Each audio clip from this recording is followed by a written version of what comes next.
Hello everyone, welcome to your own channel. और ये जो चैनल है, ये चैनल नहीं, चैनल तो चैनल है। ये जो वीडियो है ये सिर्फ 9th क्लास के लिए है। 9th क्लास के ऐसे स्टूडेंट्स जिनको फिजिक्स बिल्कुल भी नहीं आती है, या फिर वो अगर ये सोच रहे हैं कि उन्होंने 8th क्लास में बिल्कुल कुछ भी नहीं पढ़ा है, मतलब उनको कुछ नहीं आता 8th क्लास में, और वो अभी ये सोचते हैं कि 8th क्लास अगर समझ में नहीं आया तो 9th क्लास भी समझ में नहीं आता। तो ऐसा बिल्कुल नहीं है। अगर तुम 8th क्लास तक कुछ भी नहीं पढ़े हो, थोड़ा सा भी नहीं पढ़े हो, मतलब समझ में आ रहा है पर याद नहीं हो रहा है, अगर ऐसे स्टूडेंट हो तो बेफिक्र रहो, क्योंकि 8th क्लास तक अभी भी पढ़ाई नहीं हुआ है। तो 9th क्लास में और 8th क्लास में कोई मैचिंग नहीं है। 9th क्लास बिल्कुल अलग हो जाता है, 9th का सिलेबस बिल्कुल अलग हो जाता है। तो इस वीडियो में मैं तुम्हें फिजिक्स का फर्स्ट चैप्टर से स्टार्ट कर रही हूँ। हालांकि ये 9th क्लास के वीडियो का फर्स्ट वीडियो है मेरा। This is the first video of 9th class, जहां पे मैं फिजिक्स के मोशन चैप्टर से स्टार्ट कर रही हूँ, जो कि चैप्टर 1 है फिजिक्स का। हालांकि तुम्हारे एनसीईआरटी में मैं अगर चाहूँ तो मैं तुम्हें फोटो लगा दूंगी। एनसीईआरटी का जो कंटेंट है उस कंटेंट में तुम्हें पहले केमिस्ट्री दिया है, फिर फिजिक्स आई थिंक दिया है, तो ऐसे फिजिक्स केमिस्ट्री बायोलॉजी सब दी है, पर मैं तुम्हें फिजिक्स का पहला चैप्टर यहाँ पे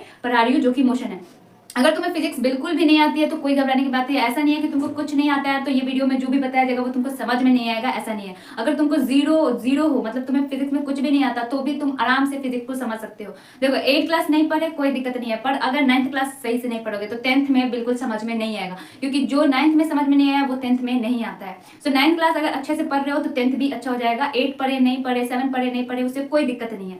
तो चलो स्टार्ट करते हैं विद स्माइल इस वीडियो को। तो सबसे पहला जो चैप्टर आता है फिजिक्स का, वो आता है हमारा मोशन चैप्टर। मोशन चैप्टर बहुत इजी चैप्टर है, और आगे जितने भी हम चैप्टर पढ़ेंगे उसमें का सबसे बेसिक जो है वो मोशन चैप्टर ही है। मतलब अगर हमें इंग्लिश लैंग्वेज सीखना होता है तो सबसे पहले हमें अल्फाबेट सीखना होता है, ABCD।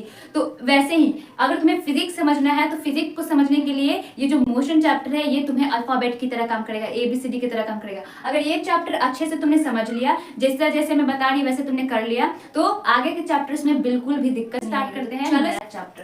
तो यहाँ पे हमारा जो चैप्टर है उसका नाम है मोशन। तो सबसे पहले हमें ये समझना होता है कि मोशन जो होता है वो क्या होता है। मतलब मोशन मतलब अगर हम समझे तो वो सारे ऑब्जेक्ट जो कि मूव कर रहे हो, वो सारे लोग, वो सारी चीजें जो तुम्हें दिखाई दे रहा है कि मूव कर रहा है, उन सारी चीजों को हम बोलते हैं कि वो मोशन में है। तुम बैठे हो, तुम्हारे पास से कोई गुजर गया, इसका मतलब वो इंसान मोशन में है।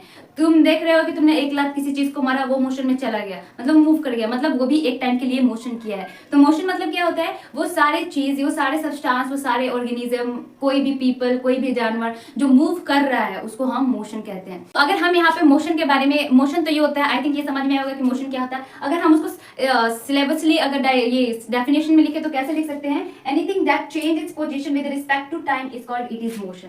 तो अभी तो बोल रही थी कि कुछ नहीं आएगा, तो इंग्लिश ही नहीं आता, समझ में कहां से आएगा। तो मेन चीज यहाँ पे समझो कि कोई भी सब्सटेंस जो अपना पोजीशन चेंज कर ले, जो कि अपना पोजीशन चेंज करे, मतलब अभी वो यहाँ है फिर बाद में वो यहाँ चला गया। तो एक टाइम में तुम जब देखे तो मैं यहाँ थी, फिर दूसरे सेकंड में तुमने देखा तो मैं यहाँ हूँ। तो टाइम के अकॉर्डिंग मेरा पोजीशन यहाँ से यहाँ चेंज हो गया। तो चेंज, पोजीशन चेंज होने को ही हम मोशन कहते हैं। Change its position with respect to time, मतलब टाइम के अकॉर्डिंग। अभी मैं यहाँ थी, पलक जब गए मैं यहाँ आ गई, तो एक सेकंड में मैंने अपनी पोजीशन चेंज कर लिया, तो टाइम के अकॉर्डिंग मैंने पोजीशन चेंज किया। तो ऐसे ऑब्जेक्ट को बोलते हैं कि ऑब्जेक्ट जो है वो मोशन में है, मतलब मैं मोशन कर रही थी। अभी जैसे ये मार्कर है, ये मार्कर अभी यहाँ पे है, और इसको बाद अगर तुम आंख बंद करो और इसको देखो तो फिर ये मार्कर इस हाथ में है, तो तुम देखोगे कि उसका पोजीशन पहले यहाँ था लेकिन अब इसका पोजीशन यहाँ है। तो यहाँ पे क्या हुआ, इसका पोजीशन चेंज हुआ। तो पोजीशन चेंज हुआ इसका मतलब क्या है, ये मार्कर मोशन कर रहा है। मोशन कौन कर रहा है उससे मतलब नहीं है, मोशन हुआ है इससे मतलब है। दूसरा वर्ड जो आता है वो आता है हमारे पास रेस्ट। मतलब रेस्ट मतलब क्या, तुमको तो मालूम है रेस्ट क्या होता है, क्योंकि तुम दिन भर रेस्ट ही करते हो, काम धंधा तो है। तो रेस्ट क्या होता है, वैसे ऑब्जेक्ट जो कि अपने पोजीशन पे रहे उनको रेस्ट कहा जाता है। मतलब अगर मैं यहाँ पे हूँ, कुछ सेकंड बाद तुम देखोगे तो मैं यहीं पे हूँ, तो टाइम के अकॉर्डिंग मेरा पोजीशन चेंज नहीं हुआ है, इसका मतलब क्या है कि मैं रेस्ट पे हूँ। अगर मेरा पोजीशन चेंज हो गया इसका मतलब क्या है कि मैं मोशन में हूँ। अगर मैं जहाँ हूँ वहीं पे हूँ, तुम 1 घंटा बाद देखो, 2 घंटा बाद देखो, मैं यहीं पे खड़ी हूँ, इसका मतलब क्या है कि मैं रेस्ट में हूँ। तो रेस्ट और मोशन आई थिंक समझ में आ गया होगा, कोई दिक्कत नहीं आया होगा। ठीक है, अब आगे चलते हैं नेक्स्ट टॉपिक पे। बात करेंगे डिस्टेंस का। डिस्टेंस और डिस्प्लेसमेंट जो होता है वो सेम होता है, मतलब दोनों सेम होता है, बस थोड़ा सा डिफरेंस होता है। स्पीड और वेलोसिटी जो है ये भी बिल्कुल सेम है, बस थोड़ा सा डिफरेंस होते हैं। और इसके बाद हम पढ़ते हैं एक्सीलरेशन के बारे में। इसके बाद हम पढ़ते हैं एक्सीलरेशन के बारे में, जिसको थोड़ा सा हमें समझना पड़ता है, थोड़ा सा फॉर्मूला आता है। जब ये पांचों टॉपिक हमें आसानी से समझ में आ जाएगा, इजिली हम समझ जाएंगे, तब आगे वाले बहुत आसान लगने लगेगा। तो सबसे इंपॉर्टेंट थिंग्स है कि इन पांचों को समझा जाए बहुत आसानी से और बहुत अच्छे से याद रखना है। डेफिनेशन के साथ। ऐसा नहीं है कि आप इनको खुद के मन से जो मन करा वो बना दिया, ऐसा नहीं है। जो एनसीईआरटी के बुक में डेफिनेशन दिया है उस डेफिनेशन का यूज करके हम इसका डेफिनेशन याद रखते हैं और इसका फॉर्मूला भी याद रखते हैं।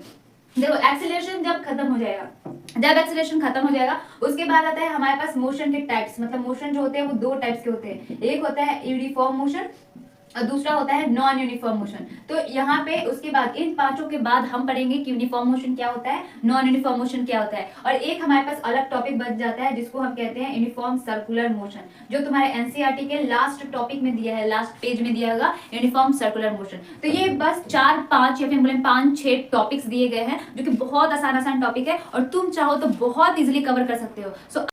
तो चलो बहुत एनर्जेटी के साथ और बहुत अच्छे से स्टार्ट करते हैं हमारा फर्स्ट टॉपिक जिसको हम कहते हैं डिस्टेंस। यहाँ से तुम्हारा ये जो चैप्टर है वो स्टार्ट हो जाता है। तो अभी तो कुछ नहीं पढ़े हो तो कोई दिक्कत नहीं है, बट यहाँ से अगर तुमने ध्यान दे दिया तो ऑफ कोर्स तुमसे अच्छा फिजिक्स में तुम्हारे क्लास में कोई नहीं होगा और फिजिक्स तुम्हारे लिए बहुत ज्यादा फेवरेट सब्जेक्ट बन जाएगा और बहुत ज्यादा इंटरेस्टेड सब्जेक्ट बन गया। पर फिर भी अगर तुम ये सोच रहे हो कि नहीं इस वीडियो को स्किप कर दिया जाए, आगे चला जाए, तो अभी भी मान लो 8 में नहीं पढ़े 9th में भी नहीं पढ़ोगे, और 9th में नहीं पढ़ोगे अगर 9th का फिजिक्स नहीं है तो 10th का तो भूल ही जाओ। तो चलो स्टार्ट करते हैं डिस्टेंस के बारे में। तो डिस्टेंस क्या होता है पहले उसको समझते हैं। तो मान लो हमारे पास एक पोजीशन है ए, हालांकि कुकर का सीटी बज रहा है पर ignore this because this is a village and ये सब यहाँ चलते रहता है, कोई बात नहीं। तो यहाँ पे हमारे पास एक पोजीशन है ए और हमारे पास दूसरा पोजीशन है बी, इतना ठीक है। अब क्या हुआ, एक लड़का था, जैसे उस लड़के का नाम हम रख देते हैं मोहन। तो ये जो मोहन था ये यहाँ पे ए पोजीशन पे खड़ा था, इसको मन किया कि ये दौड़ते दौड़ते दौड़ते दौड़ते बी पोजीशन पे आ जाए। तो ये दौड़ते दौड़ते क्या हुआ, बी पोजीशन पे आ गया, अब ये बी पोजीशन पे आ गया। तो इससे पूछा गया कि तुम ए पोजीशन पे थे, तुम बी पोजीशन पे आ गए, तो तुमने कितना डिस्टेंस पढ़ा, कितना डिस्टेंस ट्रेवल किया है। अब मोहन को मालूम नहीं था कि डिस्टेंस क्या होता है, पर वो जो इंसान जो इससे पूछा, ऑफकोर्स मैंने ही पूछा है, तो जब मैंने इसे पूछा तो मुझे मालूम था कि यहाँ से का यहाँ का डिस्टेंस जो था वो 5 मीटर था, यहाँ से यहाँ तक का डिस्टेंस 5 मीटर था। पर मैंने कंफर्म करने के लिए इनसे पूछा, पर ये जो थे वो नहीं पढ़े हुआ था, मोहन नहीं पढ़ा था डिस्टेंस के बारे में, तो उसको नहीं मालूम था। तो मैंने उसको वहां पे समझाया कि तुम यहाँ से यहाँ पे जो आए हो, ये जो पूरा लेंथ है, ये पूरा लेंथ 5 मीटर का है और ये जो पूरा लेंथ है इसी को हम बोलते हैं कि ये डिस्टेंस है। तो फिर मैंने मोहन से पूछा कि बताओ मोहन तुमने कितना डिस्टेंस चल के आया है बी पोजीशन पे। तो मोहन ने कहा 5 मीटर। तो मैंने कहा बिल्कुल सही है। तो होता क्या है, डिस्टेंस क्या होता है कि हम एक पोजीशन से दूसरे पोजीशन पे गए हैं तो उस बीच का जो लेंथ होता है उस लेंथ को ही हम डिस्टेंस कहते हैं। तो डिस्टेंस का मतलब क्या हुआ, एक पोजीशन से दूसरे पोजीशन पे गए तो उन दोनों के पोजीशन का जो एक्चुअल लेंथ है उस एक्चुअल लेंथ को ही हम डिस्टेंस कहते हैं। तो अगर हम डिस्टेंस का डेफिनेशन लिखना चाहे तो यहाँ पे लिख सकते हैं। अगर तुम चाहो तो जो डेफिनेशन में यहाँ पे लिख रही हूँ वो तुम आराम से अपने नोट्स में लिख सकते हो, कोई दिक्कत नहीं है, कोई टीचर काट नहीं सकता, क्योंकि ये एनसीईआरटी की डेफिनेशन है। मैं बिल्कुल 100% एनसीईआरटी बेस ही पढ़ा रही हूँ, तो कोई भी डेफिनेशन या फिर कोई भी एग्जांपल तुम्हारा गलत नहीं होगा और जो भी यहाँ से पढ़ोगे 100% होगा तुम्हारे लिए। तुम्हारा टीचर इससे एक्स्ट्रा तो तुम्हें क्लास में नहीं बताएंगे, इतना गारंटेड है। जितना मैं बता रही हूँ उससे एक्स्ट्रा कोई नहीं बताने वाला तुम्हारे स्कूल में। सो यहाँ पे जो डेफिनेशन लिखा जा रहा है तुम चाहो तो उसको अपने नोट्स में लिख सकते हो। तो अगर हम डिस्टेंस का डेफिनेशन लिखें तो हम क्या लिख सकते हैं, the actual length of the path covered by a body is known as its distance traveled, its distance।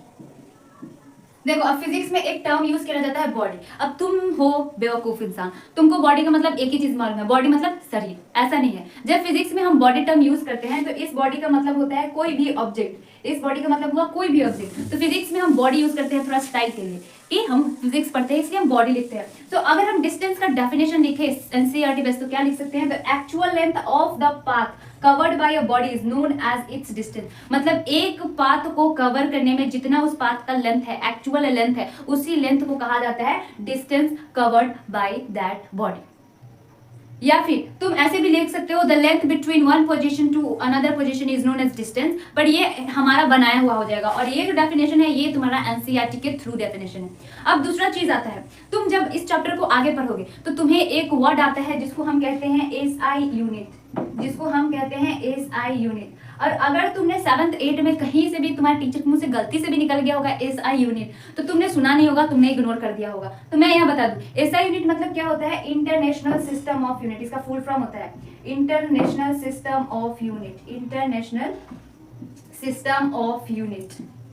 ये सारी बातें तुम अपने नोट्स में बिल्कुल लिख सकते हो, 100% लिख सकते हो, कोई गलती नहीं होगा। तो एसआई यूनिट का फुल फॉर्म क्या होता है? इंटरनेशनल सिस्टम ऑफ यूनिट, ऐसे यूनिट जो कि इंटरनेशनली तौर पे यूज करा जाता है। तो जितने भी मैंने 5 चीज लिखा था, स्पीड, वेलोसिटी, डिस्टेंस, डिस्प्लेसमेंट, उन सबका एसआई यूनिट होता है, उन सबका एसआई यूनिट हमें याद भी रखना होता है। सो डिस्टेंस का एसआई यूनिट क्या होता है? मीटर। डिस्टेंस का एसआई यूनिट क्या होता है? मीटर, जिसको हम स्मॉल एम से लिखते हैं। इसका यूनिट सेंटीमीटर, किलोमीटर भी होता है, पर एसआई यूनिट क्या होता है? मीटर होता है। अब यहाँ पे एक और बात आती है कि यहाँ पे डिस्टेंस अगर हम लिख रहे हैं तो इसका सिंबल क्या होगा? क्या हम इसको कैपिटल डी से लिखेंगे? नहीं, हम छोटे बच्चे नहीं है, अब हम 9th क्लास में आ गए, तो हम इस डिस्टेंस को कैपिटल डी ना लिख करके इसको हम लिखते हैं कैपिटल एस से। कैपिटल एस मतलब क्या होता है? डिस्टेंस। तो एसआई यूनिट क्या हो गया? मीटर हो गया। डिनोट क्या चीज से करेंगे? कैपिटल एस से डिनोट करेंगे। डिनोट किसे करेंगे? कैपिटल एस से डिनोट करेंगे। और डेफिनेशन क्या है? डेफिनेशन ये है, एग्जाम्पल के तौर पे ये बना लो, कोई दिक्कत नहीं है। तो ये हमारा पहला टॉपिक था जिसको हमने डिस्टेंस कहा है।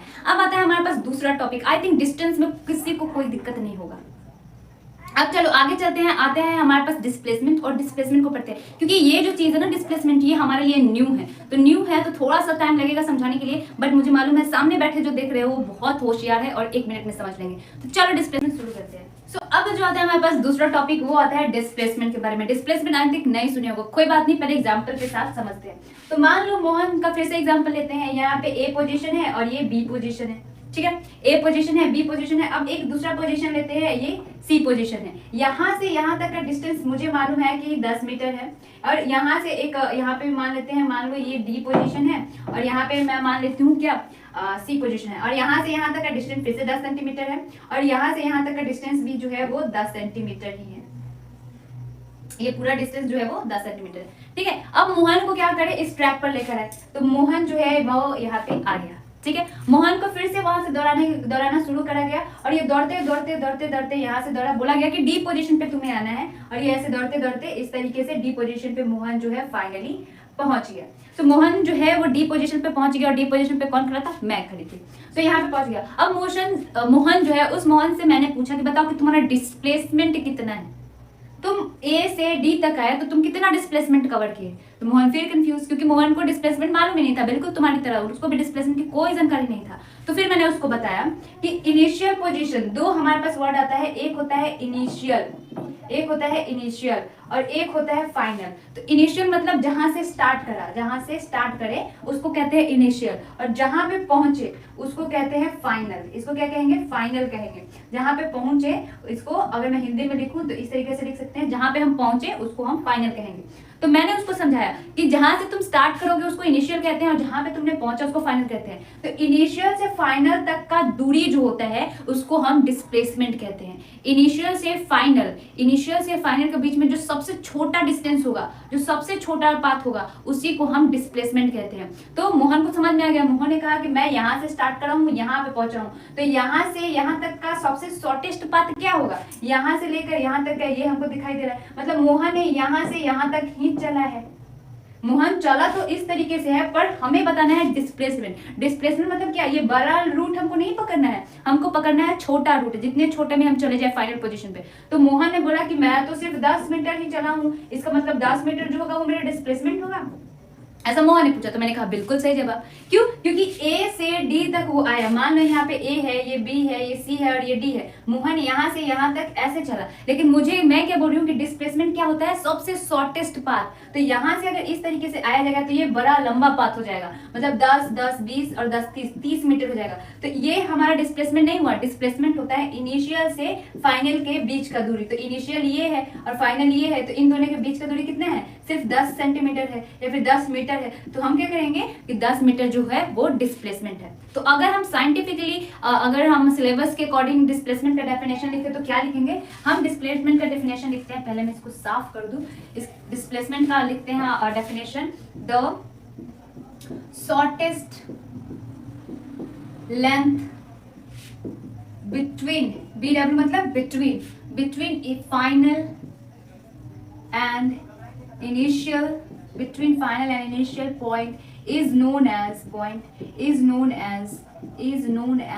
its displacement। मतलब क्या हुआ कि इनिशियल से फाइनल पोजीशन तक पहुंचने में जो शॉर्टेस्ट पाथ लगा है उसको हम कहते हैं डिस्प्लेसमेंट। अब डिस्प्लेसमेंट जो है वो डिस्टेंस का ही भाई है, तो हम इसको सिंबल के तौर पे क्या लिखते हैं, इसको भी सिंबल के तौर पे कैपिटल एस लिखते हैं। अब एक चीज और बात किया था हमने एसआई यूनिट के बारे में, तो क्योंकि वो उसका भाई है तो सब कुछ सेम है, बस थोड़ा सा डेफिनेशन चेंज हुआ था और कुछ नहीं। तो एसआई यूनिट इसका भी क्या हो जाएगा, मीटर ही हो जाएगा, इसका भी एसआई यूनिट क्या हो जाएगा, मीटर ही हो जाएगा। आई थिंक ये समझ में आया होगा। डिस्टेंस मतलब क्या हुआ, डिस्टेंस जो होगा ये पूरा जो ट्रेवल किया है ये पूरा डिस्टेंस हो जाएगा, ये पूरा जो ट्रैवल करा है ये डिस्टेंस, मतलब इसका डिस्टेंस अगर हम लिखे तो कितना होगा, डिस्टेंस हो जाएगा 30 मीटर।